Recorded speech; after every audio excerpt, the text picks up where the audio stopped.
नमस्कार, मैं हूं आपके साथ हेमंत कुमार और आज तारीख हो गई है 9 मई 2026 की। इस पर आज सबसे बड़ी अपडेट अमेरिका ईरान युद्ध को लेकर के जो आ रही है वो आ रही है बातचीत की। और आज के इस वीडियो में इसी को हम समझेंगे और विस्तार से बताएंगे कि आखिरकार पिछले 24 घंटों में अमेरिका ईरान के बीच में क्या कुछ चला है, क्या कुछ हुआ है। लेकिन सबसे पहले जब हम बातचीत की बात कर रहे हैं तो सबसे बड़ी अपडेट यह है कि अमेरिका और ईरान अगले सप्ताह फिर से पाकिस्तान के इस्लामाबाद में बातचीत के लिए इकट्ठा हो सकते हैं, मिल सकते हैं और बातचीत कर सकते हैं। अगर बातचीत होगी, आगे निर्णय क्या होगा उसका इंतज़ार है। लेकिन फिलहाल ट्रंप ने एक बयान दिया और बयान क्या दिया? ट्रंप ने कहा कि ईरान के जवाब का अभी इंतज़ार है उन्हें। उधर से तेहरान से ये कह दिया गया कि न्यूक्लियर प्रोग्राम जो है वो नहीं रोका जाएगा। यानी कि तेहरान ने साफ साफ अमेरिका को कह दिया है कि जो न्यूक्लियर प्रोग्राम वो चला रहे हैं वो रोकेंगे नहीं। ये जो बात है, रोकने की जो मांग थी अमेरिका की, उसको ठुकरा दिया है। लेकिन अमेरिका और ईरान के बीच में जो तनाव है वो कम करने को लेकर के अगले सप्ताह पाकिस्तान में फिर से बातचीत शुरू हो सकती है। ये इस वक्त की सबसे अहम और बड़ी जानकारी है। अब आप सोच रहे होंगे कि क्या इस बातचीत से कोई रास्ता निकल जाएगा? तो हो सकता है कि रास्ता निकले और हो सकता है कि रास्ता नहीं निकले। लेकिन उसके बाद की परिस्थितियां क्या है, उससे आगे अगर हम जाएं, उससे पहले वॉल स्ट्रीट की एक रिपोर्ट आई है और इस रिपोर्ट के मुताबिक जो दोनों देश हैं वो मध्यस्थों के ज़रिए एक समझौता पत्र जो है वो उस पर काम कर रहे हैं। दोनों देश एक ऐसा ड्राफ्ट समझौते का तैयार कर रहे हैं मिल करके, जिन पर बातचीत होनी है। पहले क्या हुआ था कि पहले जिस तरीके से बातचीत के दौरान अमेरिका की गीदड़ भभकियाँ, ईरान पर दबाव की रणनीति, ये तमाम चीज़ें, और उस दौरान ईरान ने कह दिया कि भाई ऐसे हालातों में हम दब करके किसी के दबाव में आकर के बातचीत नहीं करेंगे। लेकिन अब एक अच्छी बात क्या हुई है कि ये दोनों देश अमेरिका, ईरान अपने मध्यस्थों के साथ मिलकर के एक साझा ड्राफ्ट तैयार कर रहे हैं कि जिन बिंदुओं पर बातचीत हो, और इस ड्राफ्ट पर काम कर रहे हैं जिसमें 1 महीने तक चलने वाली यह जो औपचारिक वार्ता है इसका रास्ता खुल सकता है। अब आप देखेंगे कि ये 1 दिन में बातचीत हो जाए और कोई समाधान निकल जाए, ऐसा रास्ता दिख नहीं रहा। लेकिन ये बात दुनिया के साथ साथ अमेरिका और ईरान भी जानते हैं और इसीलिए करीब 1 महीने की एक्सरसाइज करने की बात कही जा रही है। रिपोर्ट ये कह रही है कि अमेरिका की तरफ से 14 बिंदु प्रस्तावित किए गए हैं इस ड्राफ्ट में, और इसमें ईरान के परमाणु कार्यक्रम का बिंदु भी है, हॉर्मुज स्ट्रेट में तनाव को कम करने वाला बिंदु भी शामिल है, और साथ ही साथ ईरान के जो एनरिच्ड यूरेनियम है उस भंडार को किसी दूसरे देश में भेजने की बात भी है। तो इन बिंदुओं पर पहले बात होगी और साझा बातचीत में आगे के जो बिंदु हैं उन पर भी चर्चा हो पाएगी। इसमें एक लंबा वक्त लगेगा, इसके लिए इंतज़ार करना पड़ सकता है। करीब करीब 1 महीने तक ये बातचीत चल सकती है। इस तरह की जानकारी, इस तरह की खबरें इस रिपोर्ट के माध्यम से आई है। लेकिन आप दूसरी तरफ देखिए, जो अमेरिका है, अमेरिका के राष्ट्रपति डोनाल्ड ट्रंप ने ये कहा है कि ईरान की तरफ से उन्हें जल्द जवाब मिलने की उम्मीद है।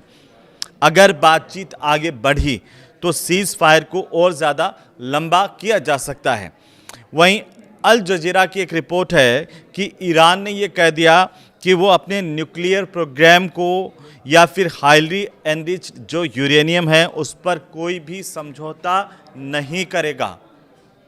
जो अमेरिका कह रहा था कि ईरान में जो एनरिच्ड यूरेनियम है उसे किसी दूसरे देश में भेज दें, उस पर भी इनकार कर दिया ईरान ने।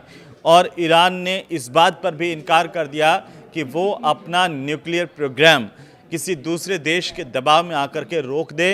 ये हालांकि जो मीडिया रिपोर्ट्स है उसमें ये दावा किया जा रहा है ईरान के इस वक्तव्य को लेकर के। लेकिन पिछले अगर 24 घंटे की अपडेट्स को हम देखते हैं इस पूरे मामले पर, तो ईरान ने ये कहा है कि हॉर्मुज में अगर दखल दिया तो जंग फिर से शुरू हो जाएगी। हॉर्मुज पर जो है वो पेज फंसा हुआ है और ईरान ने अमेरिका को ये चेतावनी दी है बाकायदा कि उसने अगर हॉर्मुज स्ट्रेट में फिर से दखल दिया तो इलाके में दोबारा युद्ध शुरू हो सकता है।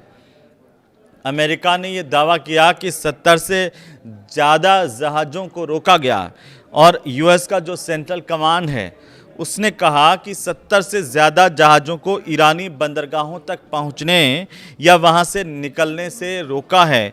अमेरिका के मुताबिक इन जहाज़ों में अगर हम बात करें तो करीब करीब 13 अरब डॉलर से ज़्यादा की कीमत का तेल भरा हुआ था।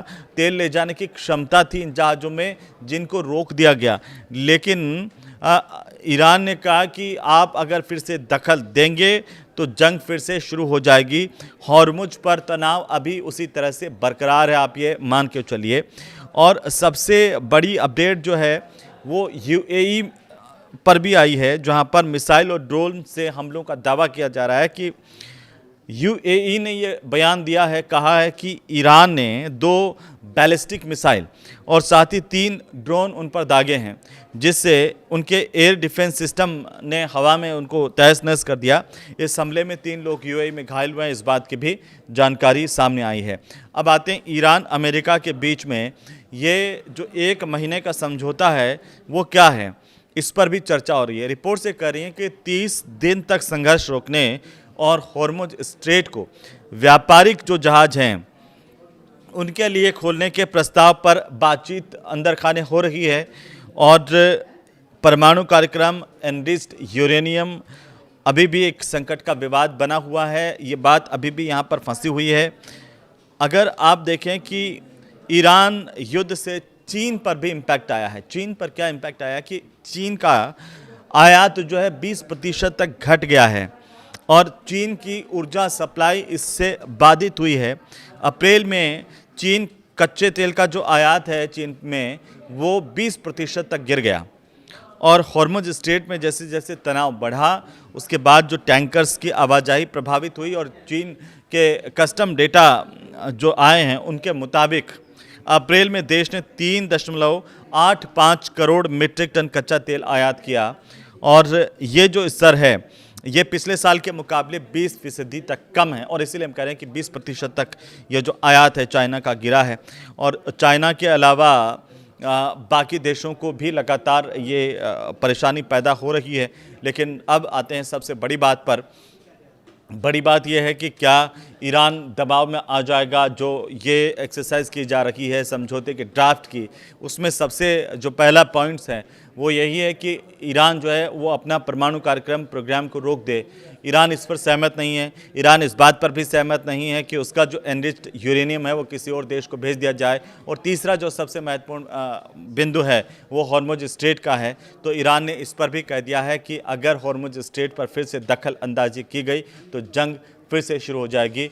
तो इन हालातों में अभी फ़िलहाल लग नहीं रहा कि बातचीत किसी नतीजे पर पहुंचेगी जब तक ये 3 बिंदु अमेरिका छोड़ नहीं दे या इनसे पीछे नहीं हट जाए। तो देखना होगा कि आखिरकार इन 3 जो महत्वपूर्ण बिंदु हैं जिन पर पूरी दुनिया की नज़र है उन पर आखिर क्या बातचीत में कोई फैसला निकल पाता है, अंतिम सहमति अमेरिका ईरान के बीच में बन पाती है ताकि पूरी दुनिया में शांति बहाल हो सके, कायम हो सके। और जो भारत समेत आसपास के जितने भी देश हैं उनमें ऊर्जा ज़रूरतों को लेकर जिस तरह की दिक्कतें पैदा हुई उन पर भी लगाम लग पाए और आम आदमी को सहूलियत मिल पाए। ये वीडियो आपको कैसा लगा हमें ज़रूर से बताइए। नमस्कार।